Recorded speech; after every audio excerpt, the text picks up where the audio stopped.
I don't know what you've been told, but music makes you lose control.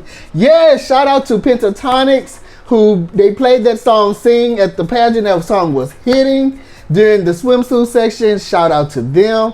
Welcome to the channel. Thank you for clicking on this video. And if you are new here, welcome to the channel. I am your host, Patrick. And hey, we do these videos every year. We do these Miss Universe videos every year. And if you love these type of videos, go ahead and take a moment to just subscribe to the channel.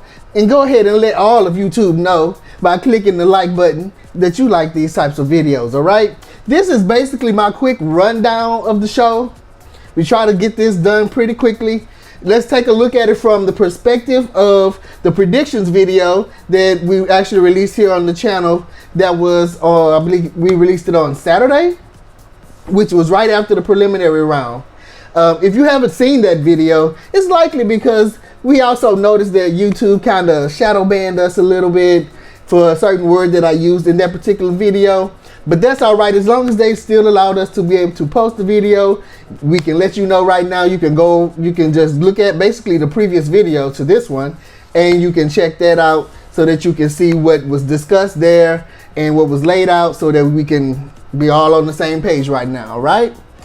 Oh, definitely check out that video.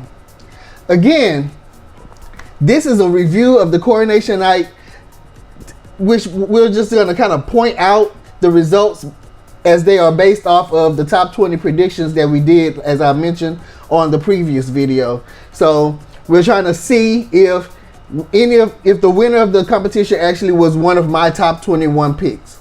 All right, that's basically what we're doing. We're having that discussion along with a few other things that maybe we can point out some things that you noticed or didn't notice throughout the broadcast. All right, so let's get right on into it. I'm gonna read from my notes now more. They did the first 14. They announced the first 14 people, and then they went to commercial.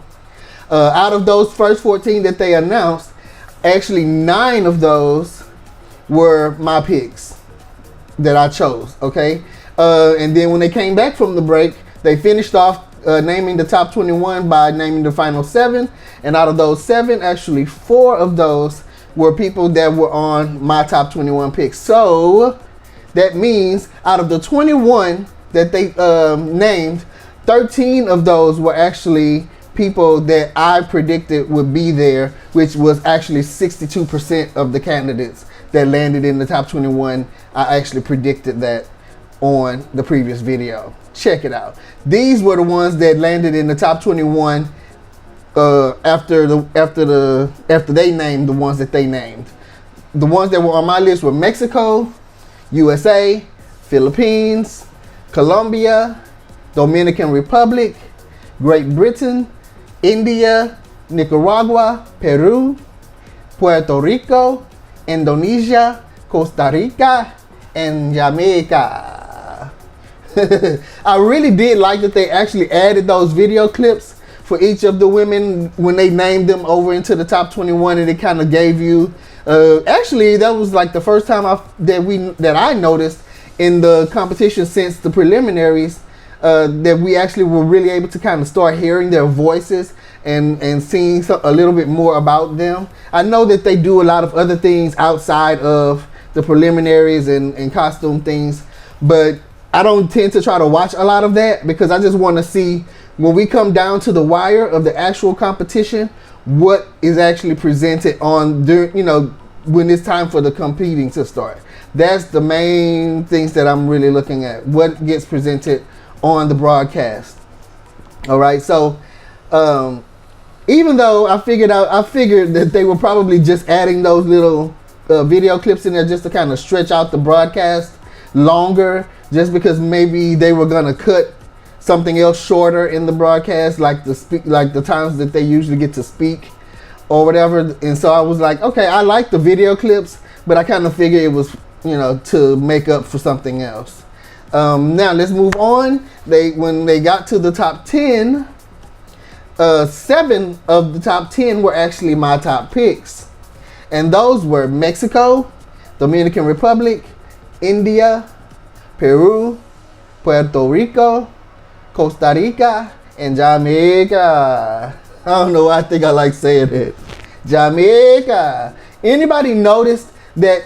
I'm gonna go back a little bit to the top 21. Anybody noticed that that Vietnam was chosen in there? They actually said that Vietnam had the highest fan vote in the history of the pageant or whatever, and I just thought that, you know, that was really insane to hear that. And then, you know, I wasn't expecting Vietnam, of course. I don't know how many people were even really expecting that. I mean, I guess if the person had the highest fan vote, somebody was expecting Vietnam to get in, right? But then Vietnam doesn't make it to the top 10. I thought that was very, very interesting after hearing that they had the highest fan vote in history, and then they don't even make the top 10. That said a lot to me in terms of where this competition might go, and it kind of put me on the edge of my seat, because you didn't know if, you know, are we going to get to the end of this and it's going to be some winner that nobody would have really thought, you know. So I want to go back to this point here for Myanmar. Congratulations to Myanmar for winning the costume. And as her message said, pray for Myanmar.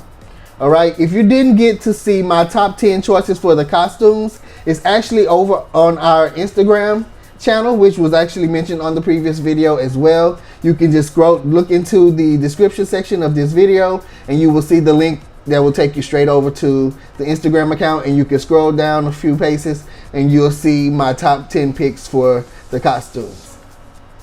All right, now let's move on to the top 5. Now, out of the top 5, I was like so floored when 4 of the top 5 were actually my top picks. That's 80% of the candidates in the top 5 I predicted. I mean, not trying to whatever, it just is what it is. You know, just go back to the video, check it out, hear it for yourself. You know, along with all the other things that were mentioned. I'm just really, you know, I'm just really shocked and pleased, because I put some thought into these women when I choose them. The 4 that were in there that I chose were Mexico, Dominican Republic, India, and Peru. I was a little shocked to see Brazil come out of nowhere and jump into the top 5. It really made me worry, because I really started thinking at that moment, especially from the fact that they had already included Vietnam as being a highest fan favorite, and then removed them just as quickly, and then they included Brazil from out of nowhere over into the top 5. I was thinking, oh my gosh, are they gonna really give this to Brazil?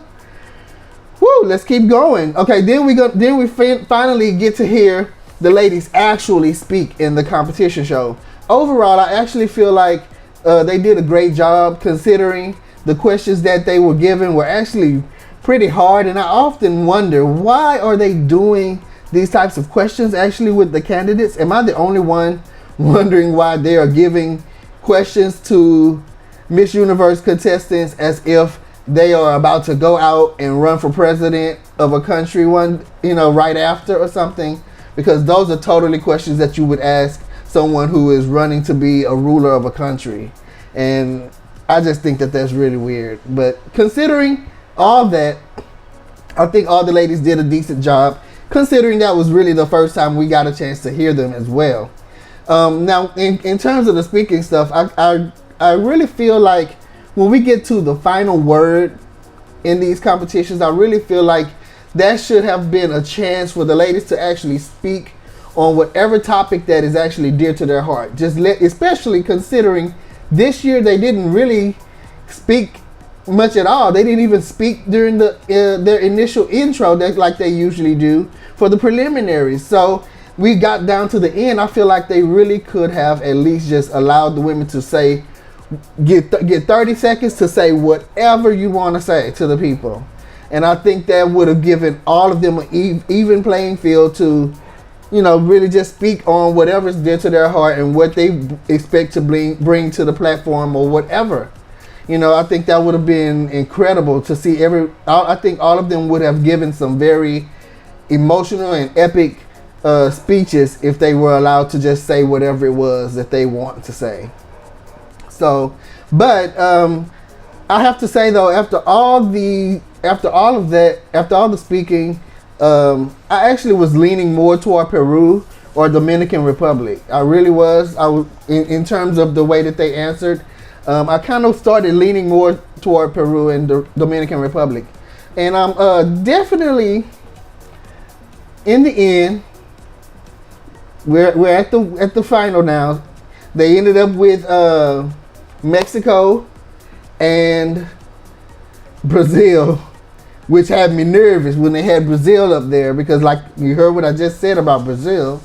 So, of course, Mexico being one of the women that was one of my top picks to be, you know, the winner, and we had Brazil standing beside her. So, you know, I was hoping for Mexico, but I was starting to almost expect Brazil just for the shock value of it all. But they chose Mexico, so congratulations to Miss Mexico. Hopefully she has a great reign. In terms of the reign and how that all goes, I addressed a lot of things regarding that over on the previous video, so I don't really want to repeat all of that here and make this video so much longer. So please go ahead and check out the previous video, and if you would, please go ahead and join a discussion and just kind of put your thoughts down in the comment section there and here as well. I don't know. Was anybody shocked to see that Peru placed so low and was not even at least like first runner up or something? I was just like, wow. You know, that's all I really felt when they named Peru like so early on. I'm like, wow, that was a shocker for me. That was, especially after they had just done that great question and answer portion and everything. I was shocked, but one of my top picks still won the title, so I feel pretty happy about that, honestly. Even though the whole way that everything played out was such a roller coaster. How do you feel about the winner? How do you feel about everything that played out in this coronation night? Do you expect anything to be different moving forward? All of the whatever thoughts you have, please leave them in the description section. Don't forget, if you love videos like this, go ahead and subscribe. Let all of YouTube know that you like it by hitting that like button, showing some love. And until next time, like we do on this channel, peace.